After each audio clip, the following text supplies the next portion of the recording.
ये बात है तकरीबन 2000 साल कब्ल मसीह की, जब तूफान नूह की तबाही के बाद अल्लाह ताला ने सरजमीन अरब पर एक ऐसी कौम को पैदा फरमाया जो पूरी दुनिया में सबसे ज्यादा ताकतवर, सबसे ज्यादा मजबूत और सबसे ज्यादा तवाना अफराद पर मुश्तमिल थी। ये लोग ऐसों की जिस्मानी खूबसूरती में, सुर्ख सफेद रंगत में और वजाहत में इनका कोई सानी ही नहीं था। हर तरफ माल और दौलत की भरमार थी। तहजीब इतनी शानदार के देखने वाला देखता रह जाए, और नियामतें बस पूछो मत आराम की, ऐश की। हर चीज उन्हें मयस्सर थी। कुरान हकीम में अल्लाह ताला का इरशाद है, उन जैसी कोई और कौम दुनिया के किसी और मुल्क में पैदा ही नहीं की गई। कौम आद के बारे में तफसील सिवाय कुरान मजीद के किसी और मजहबी या कदीमी तारीखी किताब में मिलती ही नहीं। इसलिए इस कौम की हालत का जो भी नक्शा हम बना सकते हैं, या तो कुरान की रोशनी से या फिर उन आसार से जो माहिरीन आसार ने मेहनत से तलाश किए हैं। मोखन लिखते हैं कि आद नाम का एक शख्स हज़रत नूह अलैहिस्सलाम की चौथी नस्ल में उनके बेटे साम की औलाद में से था। तो जब उसी की औलाद बढ़ी और एक कौम बनी, तो वो कौम आद के नाम से जानी जाने लगी।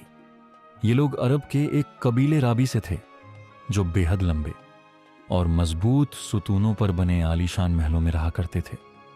कुरान करीम ने उन्हें पुकारा है, इरम जात उल इमाद, यानी सुतूनों वाली इरम। उनका एक हसीन और जमील, बेहिसाब खूबसूरत शहर था।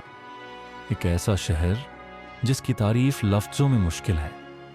और इसी शहर के आसार 1984 में फ़ज़ाई मिशन स्पेस शटल चैलेंजर की मदद से दरियाफ्त किए गए। ये इलाका आजकल ओमान का हिस्सा है। बहरी अरब और बहर अहमर के दरमियान ओमान, हज़र मौत, बहर ओमान और यमन की तरफ मगरिब तक एक बहुत ही वसी और डरावना सा सहरा फैला हुआ है, जिसे सहरा अल अहकाफ कहा जाता है। यह सहरा दुनिया के सबसे बड़े और अजीम सहराओं में से एक है। एक अंदाजे के मुताबिक इसका रकबा 65 लाख मुरब्बा मीटर है। सोचो जरा, इस वीरान वादियों में सफ़ेद और नर्म बारीक रेत के हजारों फुट ऊंचे पहाड़ जैसे टीले हैं, और अगर वहां कुछ भी फेंको तो चंद लम्हों में ऐसे गायब हो जाता है जैसे था ही नहीं, ना कोई आवाज, ना कोई निशान।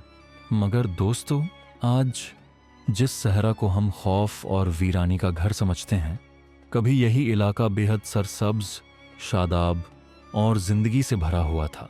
और वहीं एक बहुत बड़ी और ताकतवर कौम आबाद थी, कौम आद। आज ये सहारा अल्लाह ताला की खुली निशानियों में से एक है और पूरी इंसानियत के लिए इबरत है।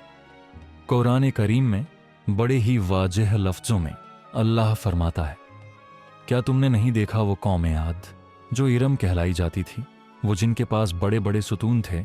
ऐसी कौम जैसी दुनिया में फिर कभी पैदा नहीं की गई। कुछ मुफस्सिरीन लिखते हैं कि इरम आद के दादा का नाम था और उनके नसबनामे में भी यही दर्ज है, जबकि कई मुहक्किक मानते हैं कि इरम दरअसल कौम आद के शाही खानदान का लक़ब था। अब हालिया दौर की जो तहकीकात हैं, जो ज़मीन के नीचे से शहर के निशानात मिले हैं, उनसे ये साबित होता है कि उस शहर की दीवारों पर 30 सुतून यानी 30 बड़े बड़े मीनारें बनी हुई थीं। कहा जाता है कि उस शहर को शद्दाद ने अपने ख़ास एहतमाम से बसाया था। शद्दाद जो उस कौम का सबसे ताकतवर बादशाह था, उसका कद, उसकी ताकत, उसकी हीबत, दुनिया में उसकी कोई मिसाल नहीं मिलती। इस कौम ने जो इमारतें बनाईं, जैसे नक्शो निगार के साथ, जैसे अंदाज में उन्होंने तामीर की, वैसी तामीर न उससे पहले कभी किसी ने देखी थी और न उस वक्त दुनिया में किसी के पास वो काबिलियत थी। शायद यही वजह थी कि इस जगह को शद्दाद की जन्नत अर्जी कहा जाने लगा, क्योंकि लोग इस नकद जन्नत को देखकर आखिरत की जन्नत को भूलने लगे थे। मगर जब ये आलीशान महल तैयार हो गए और शद्दाद अपनी पूरी रियाया और सल्तनत के साथ उनमें दाखिल होने चला, तो अल्लाह ताला का अजाब उनके ऊपर ऐसे नाजिल हुआ कि सब के सब हलाक हो गए और वो महल वो भी मिट्टी में मिल गए। जैसे कभी कुछ था ही नहीं। यही वजह है कि इस आयत में कौम आद का जिक्र किया गया है, ताकि हम सब सीख लें कि ताकत, दौलत और शोहरत अगर अल्लाह की नाराज़गी का सबब बन जाए तो फिर इंसान के लिए ना कोई महल काम आता है, ना कोई सुतून। आद पर आए एक ख़ास अजाब का जिक्र मिलता है जो शद्दाद बिन आद और उसकी बनाई हुई जन्नत पर नाजिल हुआ। एक और रवायत के मुताबिक जब आद के बेटे शद्दाद ने जन्नत का नाम सुना और उसके हुस्न और खूसूसियात के बारे में जाना तो उसके दिल में ख्वाहिश जगी कि क्यों ना ऐसी ही एक जन्नत इस धरती पर बसाई जाए। उसने अदन के एक वीरान से सहारा में तामीर का काम शुरू किया और फिर 300 साल तक दिन रात की मुसलसल मेहनत के बाद एक ऐसी जन्नत तैयार कर ली जो देखने वालों की आंखों को चौंका दे। उस जन्नत में बड़े बड़े शाही महल थे, बहती हुई नहरें थीं और मीठे पानी के कुएं भी। शद्दाद की उम्र उस वक्त तक 900 साल हो चुकी थी। एक दिन उसने अपनी पूरी कौम को दावत दी कि आओ मेरी जन्नत का दीदार करो। वक्त मुकर्रर हुआ और शद्दाद अपनी कौम के साथ उस जन्नत की तरफ रवाना हुआ, मगर अभी वो शहर इरम के आलीशान दरवाजों के करीब ही पहुंचा था कि अचानक रब्बे जुल जलाल का अजाब आ गया। ऐसा अजाब कि शद्दाद अपनी बनाई हुई उस जन्नत के साथ जमीन में ही जिंदा दफन हो गया। तूफान नूह के बाद कौम आद पहली ऐसी कौम बनी जिसने बुतों की पूजा शुरू कर दी। अल्लामा जलालुद्दीन स्यूती अपनी तफसीर में लिखते हैं कि आद की कौम बहुत ही ताकतवर और बहादुर थी, मगर अफसोस कि वो सब के सब बुत परस्त थे। अलग अलग किताबों में उनके बुतों के अलग अलग नाम मिलते हैं। कुछ ने उनके नाम सदालिस्या, समूद, हिरा बताए हैं और कुछ मुहक्किकों की राय है कि उनके माबूद भी वही 5 पत्थर के बुत थे जो कौम नूह की तरह सवा, यघूत, यऊक, वद और नसर कहे जाते हैं। जब कौम आद का कुफ्र और शिर्क हद से बढ़ गया और उनके गुनाहों ने इंतहा को छू लिया तो अल्लाह ताला ने उनकी ही कौम में से एक नेक और सालिह बंदे को उनके लिए रसूल बनाकर भेजा। वो थे हज़रत हूद अलैहिस्सलाम। हज़रत हूद कौम आद की सबसे शरीफ और नामवर शाख खुलूद से थे। बड़े खूबसूरत, समझदार और वजनदार शख्सियत के मालिक। उन्होंने अपनी कौम से कहा, भाइयों, सिर्फ एक अल्लाह की इबादत करो, उसी को अपना माबूद मानो, उसके सिवा कोई तुम्हारा इलाह नहीं है। मगर आद के सरदारों ने बेहुदा अंदाज में जवाब दिया, तुम हमें तो अहमक लगते हो और हमारी नज़र में तुम झूठे हो। हज़रत हूद ने बहुत नरमी से कहा, मैं रब्बुल आलमीन का पैगंबर हूँ और अल्लाह का भेजा हुआ सच्चा नुमाइंदा हूँ। पैगाम तुम तक पहुँचा दिया गया है। लेकिन वो कहने लगे, क्या तुम हमारे पास इसलिए आए हो कि हम अपने वो माबूद छोड़ दें जिनकी इबादत हमारे बाप दादा करते आए हैं और बस एक अल्लाह की इबादत करें? अगर तुम सच्चे हो तो ले आओ वो अजाब जिससे तुम हमें डरा रहे हो। हज़रत हूद फिर भी बराबर समझाते रहे, कभी अल्लाह की दी हुई नेमतें याद दिलाते, कभी उसके अजाब का खौफ दिखाते, तो कभी तूफान नूह की वो दहशतनाक कहानियां सुनाते।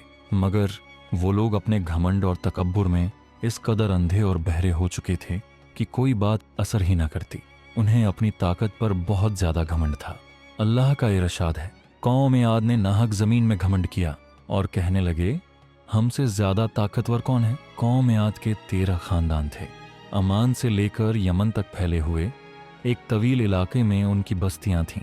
हर तरफ हरियाली, शादाब खेत, खलियान, फलों से लदे हुए बाग, मीठे पानी की बलखाती नहरें, खूबसूरत झरने और वो लोग तंदुरुस्त, ताकतवर, लंबे चौड़े, कदावर जिस्मों वाले।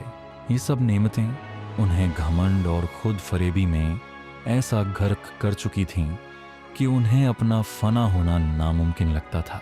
हज़रत हूद ने अपनी कौम को राह ए हक पर लाने के लिए पूरी जान लड़ा दी, मगर उनकी कौम उन्हें जादूगर समझती रही। कहते, इन पे कोई जादू कर दिया है, कोई साया है, हमारे पत्थर के माबूदों ने इन्हें दीवाना बना दिया है। फिर वो लम्हा भी आ गया जब हज़रत हूद ने अल्लाह के दरबार में सर उठाकर दुआ मांगी, या रब, इन्होंने मुझे झुठलाया है, अब तू मेरी मदद फरमा। तो अल्लाह ने फरमाया, ऐ नबी, बहुत जल्द ये लोग अपने किए पर पछताएंगे। और बस फिर अल्लाह ने अपने नबी की दुआ कबूल की और कौम आद पर अजाब का आम आगाज हो गया। बादलों के फरिश्तों को हुक्म मिला, अब बारिश न बरसाई जाए।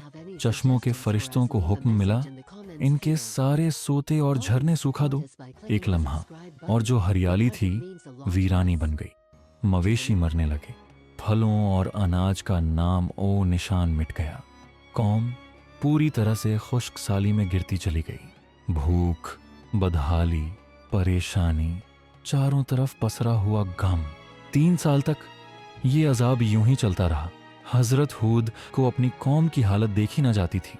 हर रोज समझाते, ऐ मेरी कौम, अपने परवरदिगार से माफी मांगो, उससे तौबा करो, वो तुम्हारे लिए आसमान से बारिश नाजिल करेगा और तुम्हारी ताकत और रोजी में इजाफा फरमाएगा। मगर वो लोग हंसी उड़ाते और कहते, हूद, तुम कोई वाजह दलील लेकर तो आए नहीं हो।